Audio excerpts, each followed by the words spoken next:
warahmatullahi wabarakatuh. Selamat pagi anak sekalian.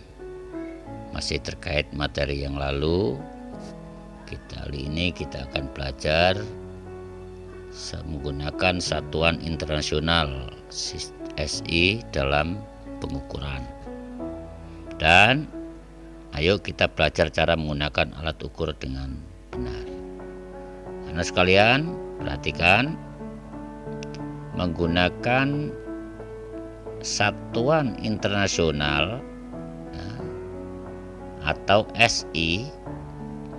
Di sini kita bisa lihat tidak semua satuan itu dapat digunakan secara umum dalam kehidupan sehari-hari. Ya, ada syarat-syarat tertentu untuk bisa digunakan secara umum. Yaitu syaratnya apa? Berlaku di berbagai negara, jadi bersifat internasional. Syarat yang kedua bersifat tetap, tidak berubah-ubah karena pengaruh apapun, mudah dihasilkan kembali oleh siapapun yang pemakainya, karena ini sudah ditetapkan sejak tahun 1960 dalam pemakaiannya secara internasional oleh The Conference General de Points of Measures CGPM, di mana sistem dinamakan sistem internasional atau SI. Nah, dalam SI di sini ada 3, terdiri dari satuan panjang adalah meter. Kita ambil contoh. Satuan massa adalah kilogram. Satuan waktu adalah second. Yuk selanjutnya kita belajar konversi satuan. Dalam sistem internasional, karena sekalian, konversi satuan panjang dikenal dengan meter ini itu dalam kehidupan sehari-hari masih banyak. Ada satuan panjang yang lain, ada kilo, ada inci, ada senti, ada mili. Ini bisa kita konversikan. Ini kita lihat tangga konversi satuan. 1 kilometer itu ada berapa kilometer? Sama dengan 1 kilometer 10 hektometer. 1 hektometer ada berapa gram? Per 10-nya di sini. Jadi bagi 10 kalau ke arah dari milimeter ke atas kilometer itu, dan kalau dari kilometer ke bawah itu dikali 10. Berikut ini kita bisa melihat contoh. 1 inci, anak sekalian, itu 2,45 cm. 1 mil 1609,34. 1 yard 91,44 cm. 1 feet 30,48 cm. Nah, sekarang kita contoh. Maaf sebelumnya itu ada salah ketik. Ya. Di mana di sini 2 meter. Nah, 2 meter kok di situ, Pak? Saya ngetik 3 ya. 2 meter sama dengan berapa sentimeter? 2 meter itu sama dengan 2 kali 100 cm.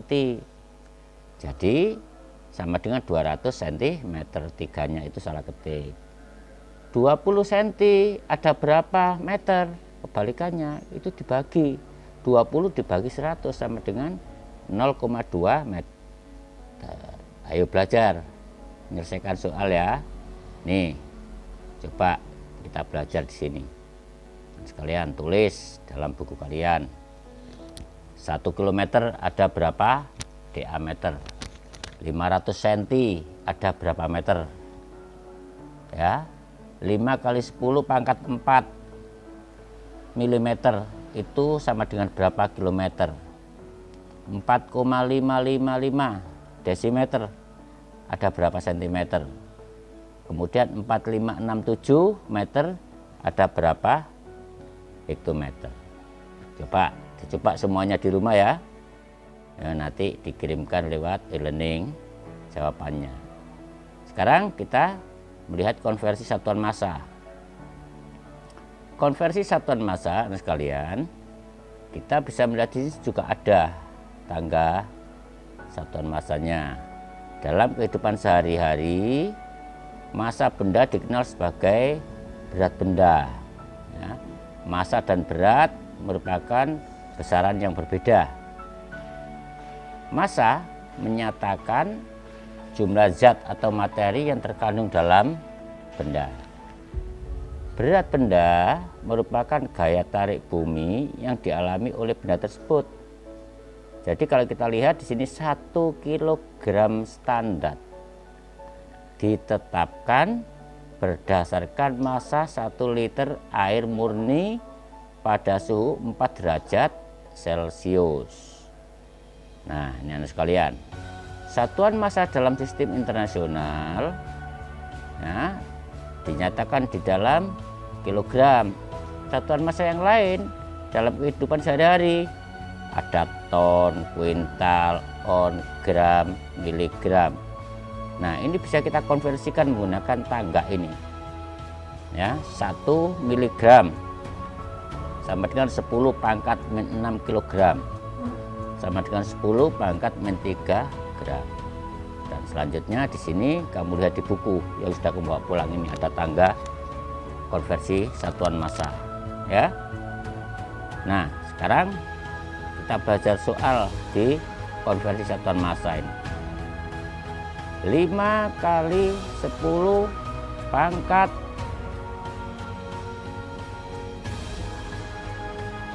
5 sama dengan berapa miligram, berapa gram.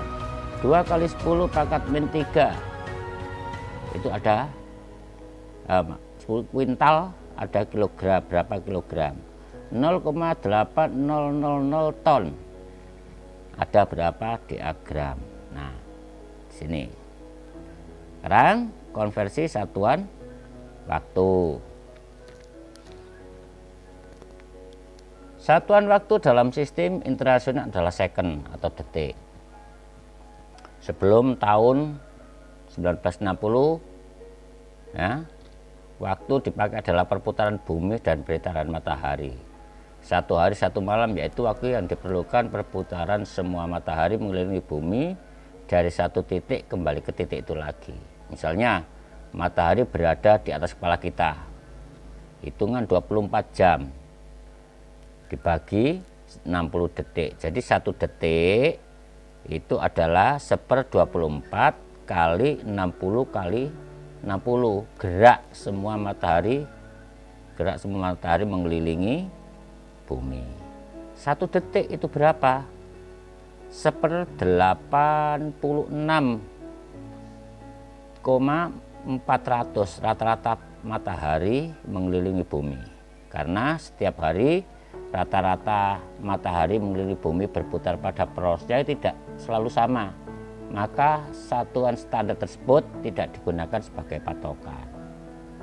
Nah, di sini kita bisa lihat 1 tahun ada 365 hari, 1 hari 24 jam, 1 jam ada 60 menit, 1 menit 60 detik.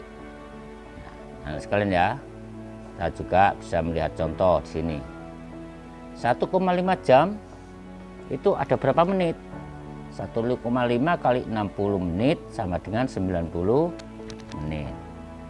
Jadi di sini 360 second atau detik sama dengan 360 kali 1/60 menit sama dengan 6 menit. 30 menit sama dengan 30 kali 1/60 sama dengan 0, jam. Nah, ayo soal terakhir. Nah, konversi satuan waktu 30 menit ada berapa jam? 3600 detik ada berapa menit? 2 jam ada berapa second atau detik? 2 hari ada berapa jam? 0,25 menit ada berapa second? Ayo kerjakan ya. Jadi ada 3 soal tadi. Yang atas, yang pertama, soal yang kedua, yang ketiga ini semuanya coba ulangi lagi nanti ya. Baik. Yang terakhir yaitu bagaimana kita menggunakan alat ukur. Kalau alat ukur ini mungkin sudah paham semua ya. Tapi bagaimana cara membacanya harus tepat. Di mana meteran atau penggaris itu jangan melihat dari samping, harus lurus titik yang diambil, yang diukur, sehingga kebenaran akan valid. Benda yang diukur itu harus dari tengah-tengah, melihat mata kita. Jadi anak panah ini adalah mata kita mengukur. Nah, kemudian jangka sorong sekalian digunakan untuk mengukur benda yang panjangnya maksimal 12,5 cm. Alat ini biasanya digunakan untuk mengukur luar maupun dalam suatu benda, misalkan cincin atau lingkaran botol. Nih kamu lihat pada bagian-bagian jangka sorong. Ini rahang tetap, benda yang diukur dari tengah, rahang geser, ya, rahang geser, jadi bisa digeser-geser. Ini nanti antara skala nonius, mur pengunci, skala utama ini. Nah ini skala utama, ini harus saling terkait. Nah, bagaimana kita ambil contoh soal dalam pengukuran panjang sebuah benda dengan jangka sorong. Diperoleh data seperti tampak. Nah, ini datanya seperti ini, ya. Kemudian ini hasilnya. Jadi ini digambarkan, ini anu sekalian, ya. Dan penyelesaiannya kita tentukan nilai skala utamanya berapa. Ternyata skala utamanya adalah 2,5 cm dan 2,6 cm. Skala utama di mana tadi, nak sekalian? Nah, makanya harus lihat di mana di sini ada skala utama nih. Nah, di sini ya. Tuh. Kemudian angka yang digunakan adalah angka yang terkecil, yaitu 2,5. Menentukan dengan skala nonius yang tepat berimpit dengan skala tetap pada gambar garis keempat pada skala nonius. Berimpit dengan tetap pada skala tetap, sehingga diperoleh 4 kali 0,1 mm sama dengan 0,4 mm. Angka 0, mm adalah ketelitian jangka sorong. Jadi kalau nanti dikalikan 0,1 itu tingkat ketelitian jangka sorong itu adalah 0,1 mm. Hasil pengukurannya nih 2,5 plus 0,4 sama dengan 25 mm sama dengan 0,4 mm sama dengan 25,4 mm atau 2,54 cm. Nah, sekarang mikrometer scrap. Ini bagian-bagian mikrometer scrap kita harus mengenal. Rahang tetap, rahang bergerak, dia bergerak bisa maju mundur. Skala pengukur ini bisa maju mundur. Dan ini angka skala utama, pengunci, ini bingkai. Gigi geser di belakangnya itu. Nah, jadi kalau kita lihat mikrometer scrap dan sekalian untuk mengukur benda yang panjang maksimal 2,5 cm. Mikrometer scrap ini mempunyai dua skala, yaitu skala utama dan skala nonius. Skala putar yang terdapat di selubung luar. Tingkat ketelitian, kalau tingkat ketelitian mikrometer scrap ini lebih teliti lagi, 0,01 meter. Berapa tingkat ketelitian dari jangka sorong tadi? Masih ingat? Tingkat ketelitian dari jangka sorong, ayo berapa? Harus ingat-ingat, yaitu 0,1 mm. Kalau pada mikrometer scrap ini lebih teliti lagi, 0,01 mm. Nah, nih langkah-langkahnya pengukuran. Kemudian ini beberapa alat ukur yang lain, massa yang lain. Sekarang ini banyak alat ukur digital. Ada neraca Ohaus yang berdiri di atas batang pertama berskala ratusan gram, batang kedua berskala puluhan, dan batang ketiga berskala gram. Kalau ini neraca elektronik jam. Nah, paling akhir dan sekalian, mengukur luas dan volume benda. Ini sudah jelas saat SD. Bagaimana menggunakan rumus persegi panjang. Ini mengukur luas suatu bidang ya.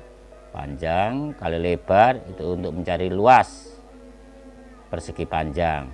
Kalau buku sangkar yaitu luasnya sisi kali sisi. Nah, rumus-rumusnya masih ingat.